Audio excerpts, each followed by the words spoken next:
जनतेनं रालोआच्या बाजूनं कौल दिलेला आहे.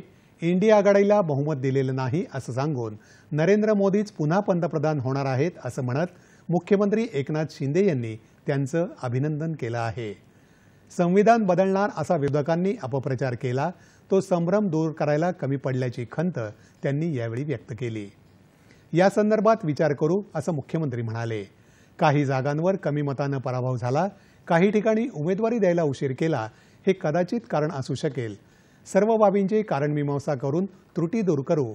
ठाणे हा शिवसेनेचा बालेकिल्ला शिवसेनेनं राखला आहे असं सांगून महायुतीच्या सर्व कार्यकर्त्यांचं त्यांनी अभिनंदन केलं. विकासाला मतदान केलंय आणि जे तडीपारीची भाषा करत होते त्यांना सत्तेपासून दूर ठेवून तडीपार या देशातल्या जनतेने पुन्हा एकदा नरेंद्र मोदीजींना पसंती दिलेली आहे. एनडीएचं मोदीजींच्या नेतृत्वाखाली सरकार बनेल. राज्यामध्ये काही प्रमाणामध्ये विरोधकांनी जो काय अपप्रचार केला,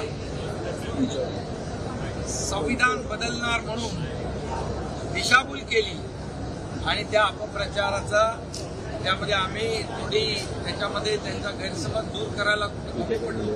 याचा नक्की विचार आम्ही करू आणि नक्की त्याच्यामध्ये दुरुस्त करू, त्यांचा संभ्रम दूर करू आणि वोट बँकेचं ज्यांनी राजकारण केलेलं आहे त्या लोकांनाही सांगू इच्छितो की वोट बँकेचं राजकारण हे कायम टिकत नसतं.